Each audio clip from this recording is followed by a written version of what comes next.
day been for you? Have you enjoyed it?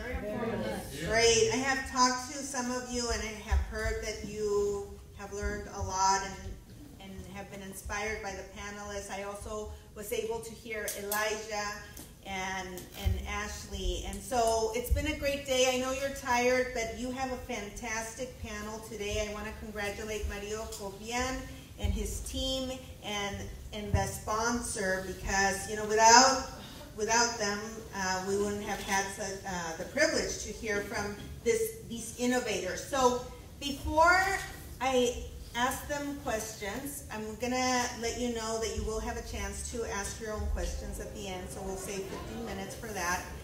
But I want to make sure that you don't see them as that there be a disconnect.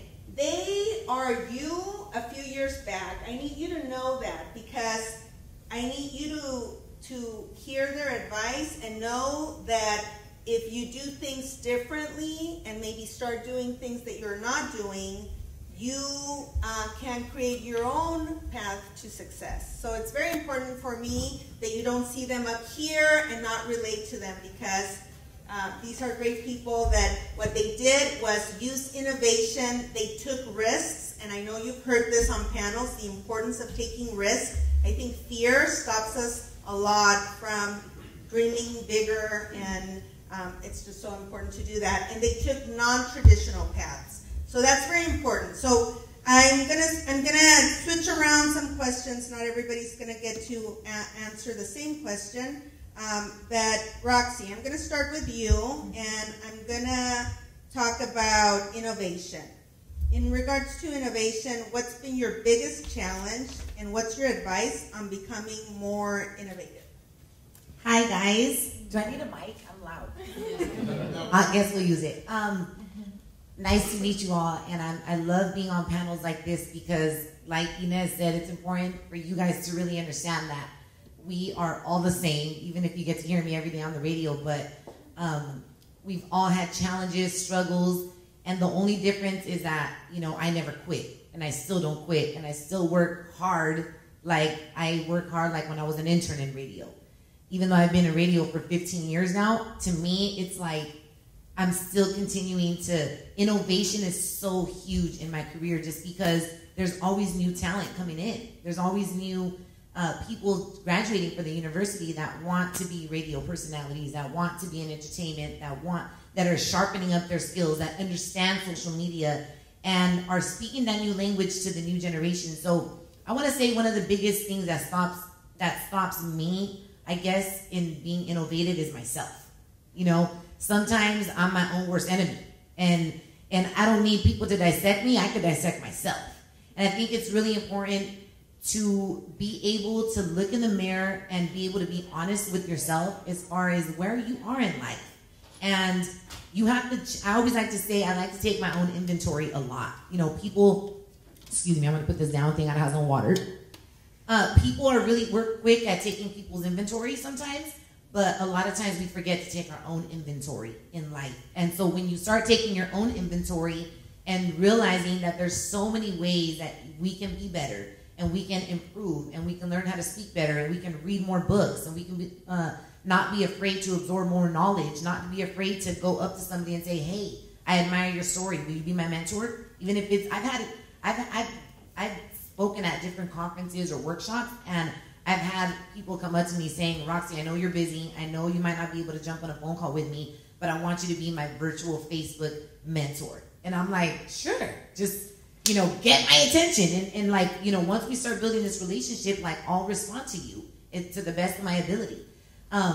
But my own worst enemy is myself. And it's a good thing and it's a bad thing.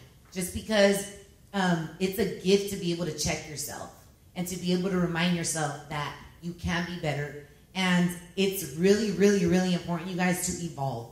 I know people that are, like Inez said, fear is crazy. I know women that won't even cut their hair because they're like, oh my God, it's changed. And if you want to evolve in life and you really want to grow and stand out, you have to be willing to change. Sometimes physically, sometimes mentally, you have to be willing sometimes to get rid of certain people that are in your life that are toxic, that serve no purpose in your life. And I know in our culture, sometimes it's hard to get rid of people because you've known them for like 15 years. But some people don't. It's like trying to fit into your PE shorts that you wore in middle school. Like, how many of you guys have those shorts? You do? Oh. You know, but still, it's like you're not, you know, there's new styles, there's new ways of doing things. So you don't necessarily go back to those old shorts because there's new things that are out, and so we can't be afraid. And when you are afraid, one of my mentors tells me, when you're afraid and you're uncomfortable, you're growing. So understand that as part of your journey. When you're afraid and when you're uncomfortable and you're like, oh my God, this is scary, there's something new that you're learning. So don't be afraid to evolve. Don't be afraid to cut your hair. Don't be afraid to, you know, do what makes you feel good. Because when you start becoming that person and you become contagious. I get this a lot on the air. Oh my God, your energy's so contagious.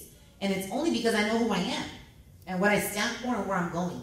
And so that, when you know that about you, you're able to push that onto other people and you're able to become a fearless leader. So don't be afraid to evolve. Great, thank you. Emerson, the same question to you. I mean, the founder of Study Room, you obviously are using technology for innovation. So tell us, in regards to innovation, what's been your biggest challenge and what's your advice on becoming more innovative? Well, I would say I agree with her in the sense that fear is probably one of the things that is going to like completely stop you from doing things.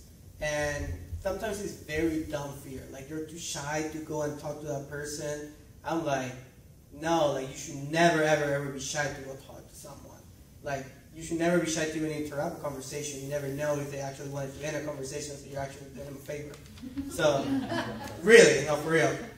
So I totally agree with that. One thing I guess that I would like to add is that it's not just about also being afraid of like yourself and the things that you're doing, but don't be afraid to challenge the things that are out there that just don't make any sense. Right? And that's one of the reasons why I started Study Room. Is like, it doesn't make any sense that you have absolutely no way as a student to connect with your classmates, and you only you have 700 other classmates in your classes, and you only have the phone number for like 2 people that sit right next to you. You get stuck on homework, you need to study, you have nowhere to go. That's absolutely dumb, given that you will have Facebook, Twitter, you're totally connected everywhere else but in college, right? So if you don't want to look at technology innovation, I mean, if you want to see something that is not innovative, then look at the technology that the university is using. The reason why they're not that innovative is because they're afraid. They're afraid of change because the system works as it is right now. So I got approached by some professors. As I grow, we have 500,000 students on our platform. Therefore, we have a lot of professors with their eyes on the study room. Like, what is a study room? A lot of professors that are forward-thinking, supportive because they embrace the student collaboration. But then there's other professors who are like, study room is for cheating. Close it down right now for my class. To which I reply, no. Because you're not in control. And because you shouldn't be in control. They're like, yes, because I have online quizzes and everyone cheats on it. And they have the ability to cheat on it. And I'm like, if they want to cheat, they're going to find a way. Right? Our channel is just going to make it open. So if anything, they're going to find a different way to do it. And I was like, I actually challenged the professor and told him, why don't you change the way you do assessment? Why don't you change your quizzes? Why is it always the same? Why don't you put a lot more work into what you're doing to actually assess that the student is actually learning? If you do that, you wouldn't have this problem, period. And then I said the same thing about homework, because professors also complain that the students are passing out the answers and the solutions. So I'm like, yes, what is the problem about that? Well, they're cheating because that's part of their grade. I'm like, okay, make that 1% of the grade and then won't cheat about that. Because homework should be about practice. If you get a kid homework, it's for them to practice and to learn the material. It's not for them to receive a big part of the grade. And I'm like, they even sell solutions manuals, for God's sake. You can just go buy it and then you get that. So, but it's good, instead of paying $150 for the solution manual, they just get help for free online. They learn. So yes, if you see that something is not working, challenge it and get in trouble, and it doesn't matter. I've gotten in a lot of trouble, but that just means that you're doing something right. So I just want to highlight fear, okay? I want you to ask yourselves, what is stopping you? What is fear stopping you from doing? I really want you to think about it. I want you to think about it tonight. Is fear stopping you from doing something? And then I want you to face the fear and move forward. It's really important that we not just be inspired, but that you're actually going to do something different because of this conversation that you heard today. All right, great. So let's talk to the other panelists. So Melinda, mentors can make a positive impact in one's careers. Tell us about a person that made a significant impact on your career, and what is your advice on how to find a mentor? Hi, I'm Melinda. My mentor would be the person who connected me to Nation Builder, the company that I'm at today. I met him because we were both Assembly District delegates for the state of California, up in Northern California. And I asked him if he knew of any job opportunities in LA, even though he was on the other side of the state. And coincidentally, he did, because he was so connected to folks everywhere. And through him, I became connected to the company. And I actually also became connected to an organization called New Leaders Council through his girlfriend. And she became a customer of mine at Nation Builder. The way that he became my mentor was that we were in a similar position, both advocating for our political views as delegates for the state. And I knew that he had done a lot of things in his career that I respected, and I liked the path that he was on. And so I became friends with him because I knew that he would have a lot of good advice to give me. And through our friendship, he became my mentor because he became very invested in my success and in his ability to help me further my career and personal success as well. So I would encourage you, when you see folks who are perhaps inspirational to you, who've done something that you'd like to do in the future, that you just start building a relationship with them and then ask them if they'd like to continue guiding you, because as RaqC mentioned earlier, it doesn't matter if somebody only has a little bit of time. They can always help you over email or some conversations online. It doesn't need to be somebody who's in the same city as you or somebody who has a lot of bandwidth, but just somebody who's willing to take a few minutes a month to make sure that you're doing the best that you can. Great. AJ?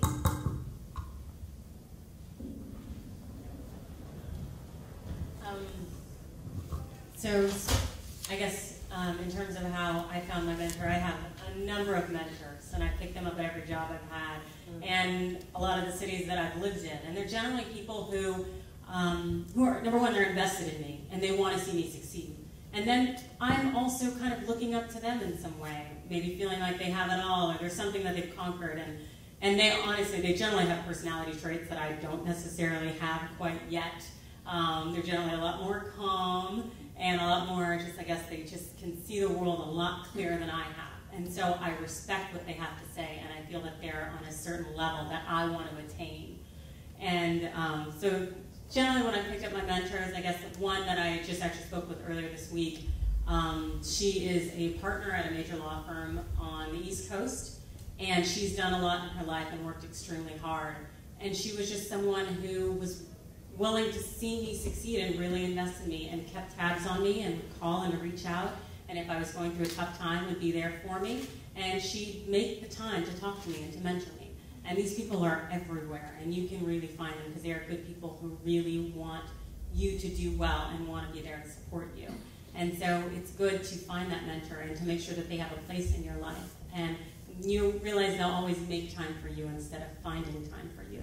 And there will never be any red flags that go off when they give you their advice. You will always kind of take one of those deep breaths and just kind of, you just sigh and realize, gosh, that's kind of, I feel a lot better now, or now I'm even more challenged to go out and do what I want to do.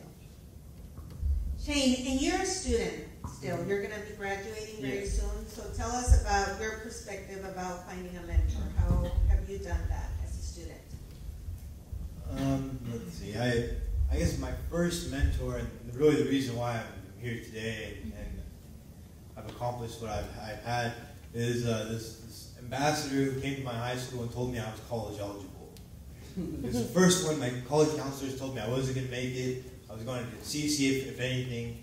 Man, this college student who worked for the university came to my high school and said, let me take a look at your transcripts. I'm like, they told me I can't, I'm not going to make it, I'm not eligible. And he said, no, look at this class is going to, substitute for this class, and you're eligible. And I was like, that was like a month before the applications were due, and that's the first time I ever thought I was going to go to four-year university.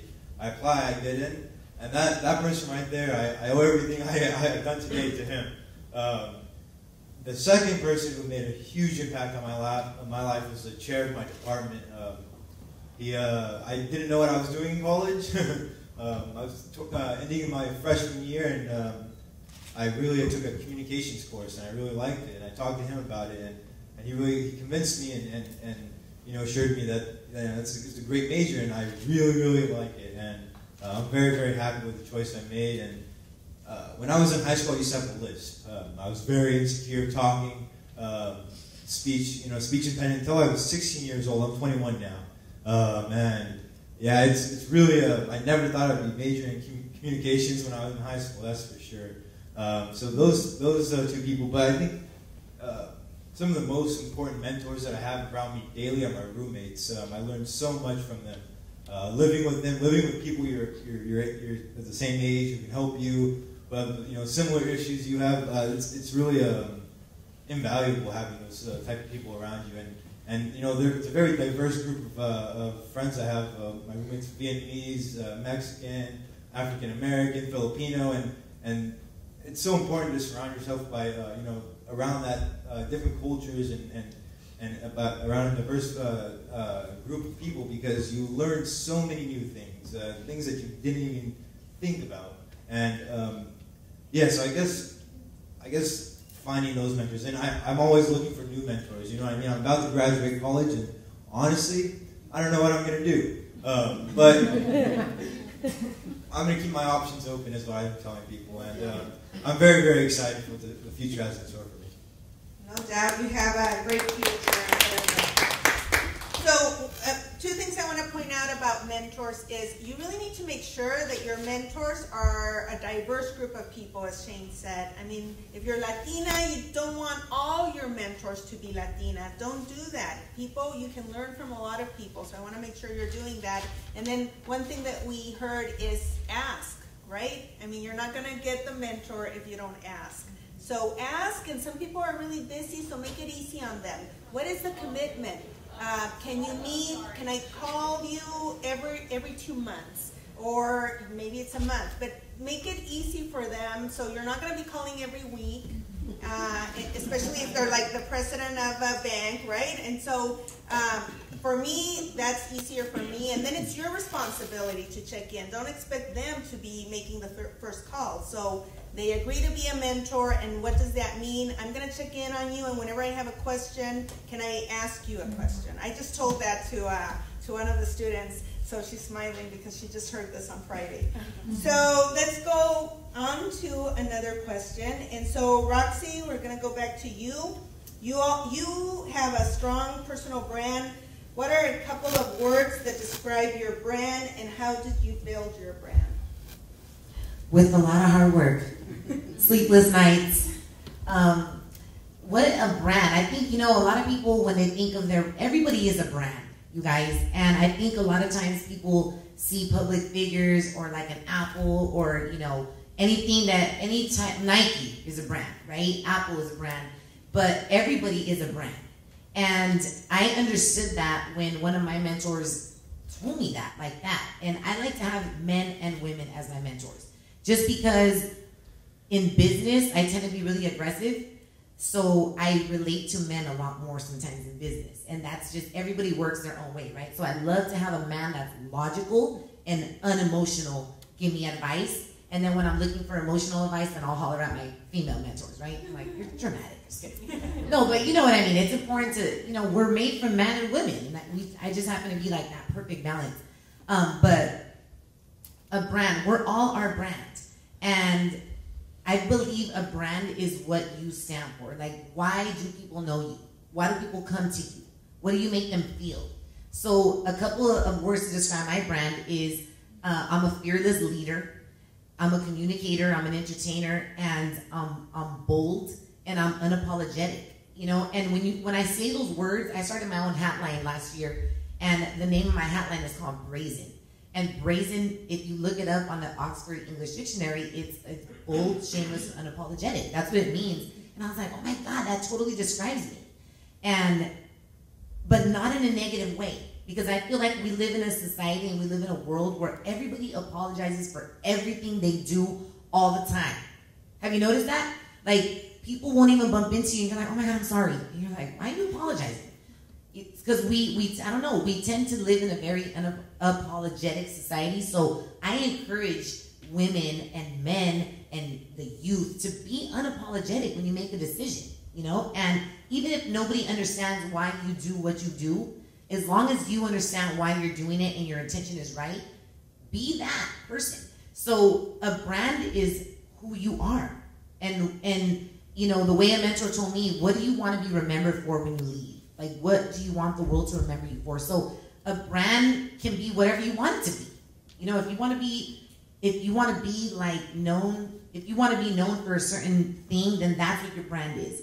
And how do you create a brand? How do you really create something that takes off? It's just a lot of work. It's a lot of work. It's understanding that it's a constant grind, at least for me. Like this morning, I was up at 8 in the morning in downtown LA stocking up on hats for my company because I'm out of hats and I'm selling out of stuff, and that's a good thing. That's a good problem to have. So it's whatever you want your brand to be, you know, but be genuine, because you cannot create a brand and that is not who you are, because people can read right through you. When you're not being sincere and organic, I don't know if it's just the LA crowd, but I feel like people can sense that right away. When you're not being who you are, if you can't convince yourself, you're not going to convince people of what your brand is. So just be you. Be unapologetically you. Stand for something. You know, there's a saying that says, stand for something, if not, you will fall for anything. You know, and the last thing you want is, that's like if Apple just didn't know who they were. Would they sell so many products? No, because they would be confused as to what they are. But everybody knows what Apple is, what it does, what it stands for. It's simple to use, and everybody has it, so you're cool if you have an Apple. I actually read an article the other day saying that, you know, people that have iPhones think they're better than everybody else. I was like, is that true? And we talked about it on the radio. We opened up the phone lines because some people think that if they have Androids, they're better than people with iPhones. And it was a great topic for conversation, but just really know who you are and go from there. Your brand will be amazing if you have a good sense of who you are. So just know that. You know, a lot of times we're with ourselves 24 hours a day and we don't know who we are. And that's sad. And I know that because I talk to a lot, I mentor people, and they have no idea who they are. But they are everything their parents want them to be, or their aunt, or their mentor. And it's like, you can have a mentor, but your mentor doesn't dictate who you are. They're there to enhance, but they're not there to say, you gotta do this. If you have a mentor in your life like that, that's probably not the right mentor. So, yeah, did that answer the question? Yes. Okay. AJ, the same question for you. All right, so it's about mentors. I'm sorry, not about mentors. About brand. How have you built your brand? And do you have any advice for students?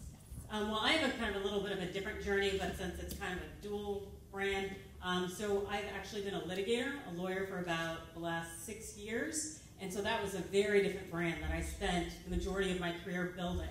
And it was more serious and more formal, and but also intense and passionate and willing to advocate for people and fight. And so that's kind of where I was coming from when I started building my multimedia sports journalism brand. And it was a transitioning point. This was extremely difficult, coming from a place where you were very concerned about saying the wrong thing about someone or defaming them, or also, you know, not being serious. And one thing is that you do have to figure out who you are and to accept that and let that out. And realize that the restraints that you kind of put on yourself are more of things that other society might be pushing on you, or, you know, kind of consider what part of me is all of me and what I want to be, and then what part of me is what other people want to be and want me to be. And you have to kind of figure that out, as she was saying. And you have to accept that and embrace it. And it might be a slow kind of movement and crawl, which is what I had over kind of the course of a year. But it's one of those kind of realization things where you have to truly accept and embrace yourself And so when I reached into the sports journalism kind of arena, it did take me a year to evolve and to embrace and to kind of, I guess, shed away more of the serious lawyer profile, and for it to be okay for me to enjoy, like, I am equally, I am bold, and I am aggressive as the litigator, and I can throw that passion and all that fury and all that excitement into the sports arena and the energy that comes with it, and being okay with that and accepting that. And so people start to know you as someone who has some intellectual insight into sports or into, you know, the contracts and the big deals that go on in that money market, but also someone who is fun and passionate and does her fair share of trash talk on, you know, a national platform, which I really enjoy.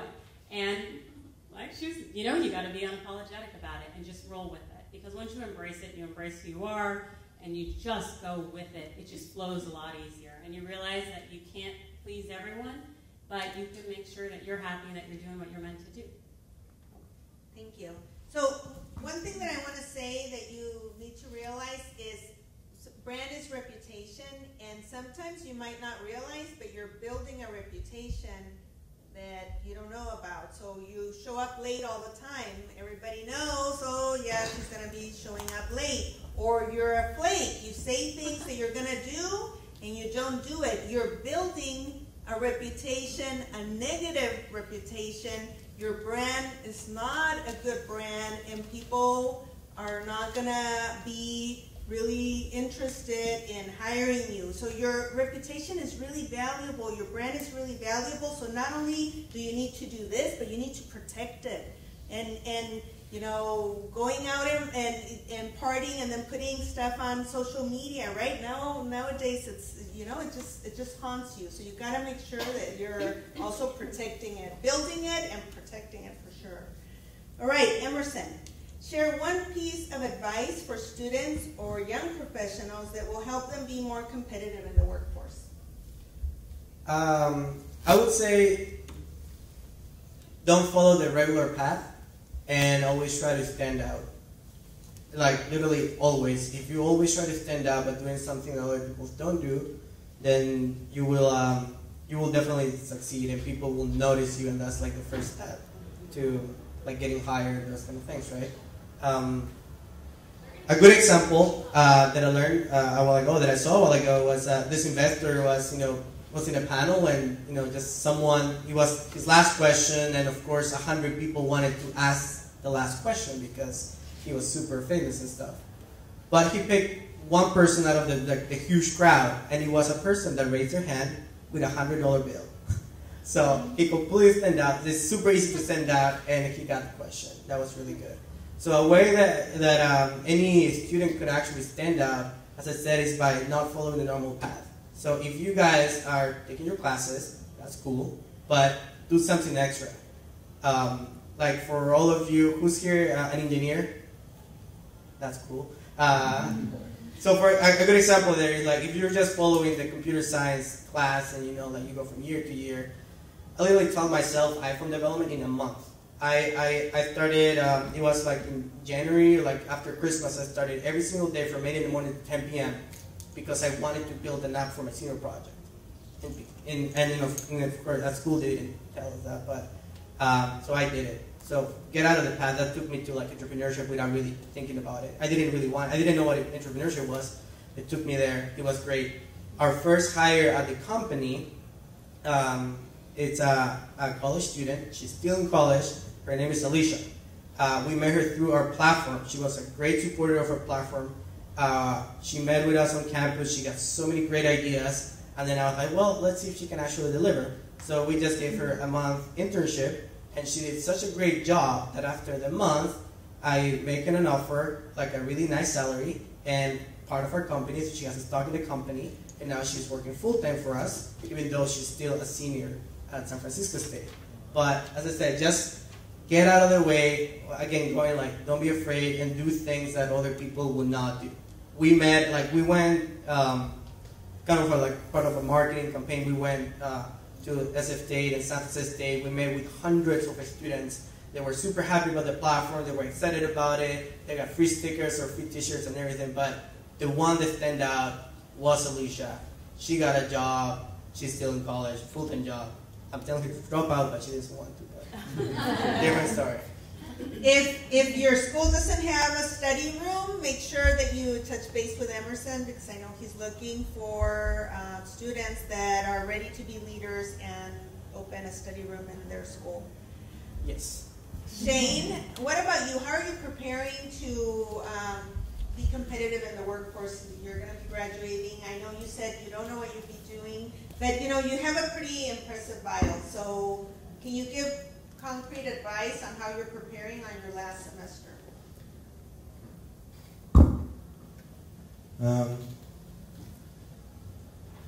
I guess at least I can speak on, like, during my campaign, the thing that set me apart from my opponent was I took the time to talk to individual students about what they wanted. I didn't tell them what I wanted to do. I asked them what they wanted. And I feel like that definitely goes a long way, especially politically. And because so many times you have these people, I want to do this, I want to do this, I want to do this, but you never listen to what they want. And it's so important to hear their ideas, because they'll give you new ideas, they'll give you better ideas, they'll make your ideas better. And I think that definitely set me apart during the campaign. Also, you know, just being passionate about something and sharing that passion with other people is something that's very appealing to someone. When you love something, that attracts people. And you can get other people to love what you love, and then you win together, you know what I mean? And that's the most exciting thing. I think just being passionate about something and having a real deep love for something is a very attractive trait to have. As far as, I guess, after college, how I'm preparing for the workforce, I just taking the opportunities that are there for you, looking for new opportunities. So many times I see college students who just go to class, go home, go to class, go home, go to class, go home, for 4 years, graduate, and then they don't know what they're doing. There's so many opportunities at the college level, and if you're just going to class, paying tuition, you're throwing your money in the trash can. You're paying for other services other than just a classroom, you know what I mean? There's so many other fees that you're paying for, and opportunities are, sometimes they're not visible, but if you go look for them, you'll find them. And chances are other people aren't looking for them, so the opportunity is going to be laid right in your lap if you're the first one to ask about it. So being open to learning new things too is a great thing, and being open to trying new things is very, very important. Great. So I'm going to ask the last question to Melinda, so hopefully you're thinking of some questions. And Melinda, in regards to innovation, what's been your biggest challenge, and what's your advice on becoming more innovative? My biggest challenge was that I've always been somebody who's appreciated stability. And to give you guys an idea, all of the jobs I applied for after college were education-based nonprofits in one tech company. And the tech company is where I ended up working. And for me, the challenge has been realizing that it's important to do things that make you feel uncomfortable, because that may end up being the best thing for you, the place where you can grow the most, and to actually end up with the best career. I think it's important to think in different types of ways and think about how different aspects of your life are connected to ultimately take you to a better future. So the company that I work at does a lot of work to help people grow their communities, and community engagement is something that I was always passionate about, but it took me having a conversation with my mentor to realize that there are opportunities for that available in tech and not just in the nonprofit sector. Great. So who has the first question? Any questions? I know you're tired, but you have an amazing panel. I want one question from the audience, at least. RaqC, will you be my mentor?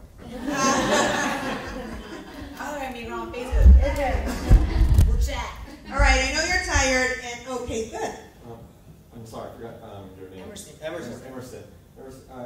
I didn't see. I guess you were up earlier and see, but it seems like you got something great going on. I just wanted to see, how do you get it out there? I know it probably started in one location, but how do you branch out from there? Yeah, so essentially a study room is something that every single college student wants.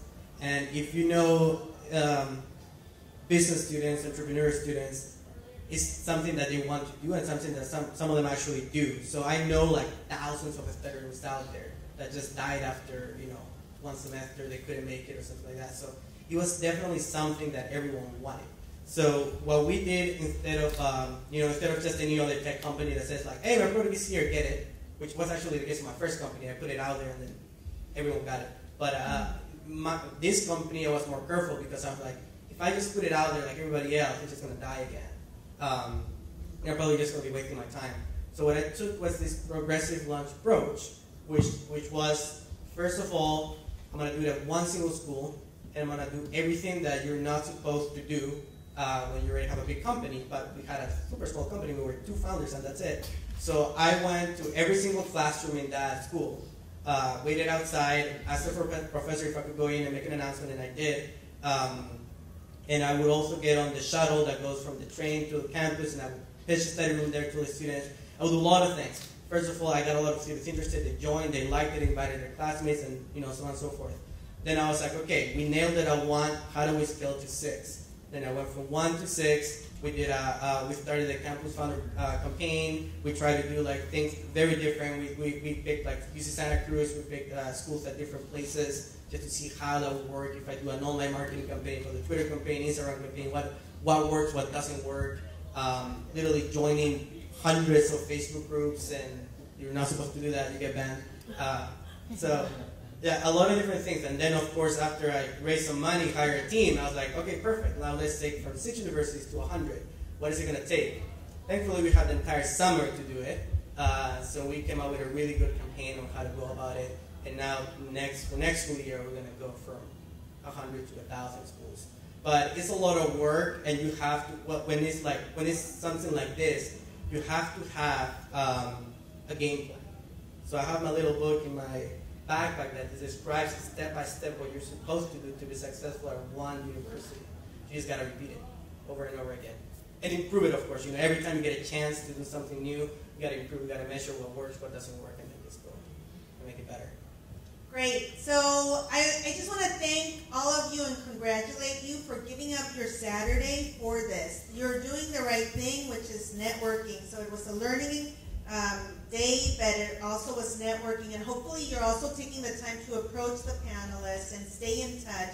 It's sad to say, but many times it's not about what you know, but who you know and who knows you. Now, I know you heard it before. Networking is really important. Do not get stuck on books only. I tell that to the students that I work with all the time. You have to be networking, and if you're fearful of that, get over it. Get over it and go and shake hands. And people want to help you. All of these people gave their Saturday, part of their Saturday. People want to help you. So do not be afraid. There's only a few jerks that will go, why are you talking to me? But most people want to talk to you. Please help me thank them, the panelists, for their time.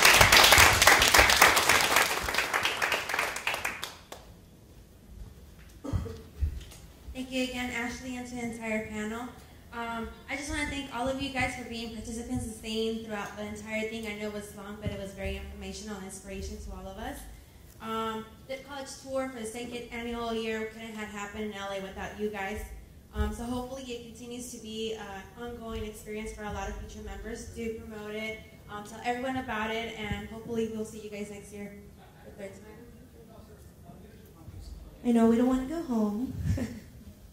So much to learn, but not enough time. We have now reached the end of our 2015 conference. We hope you all enjoyed yourself and are qualified millennial leaders to lead our nation. We hope you have been inspired by our panelists and guest speakers to innovate your personal lives and transform a change through ideas and strategies.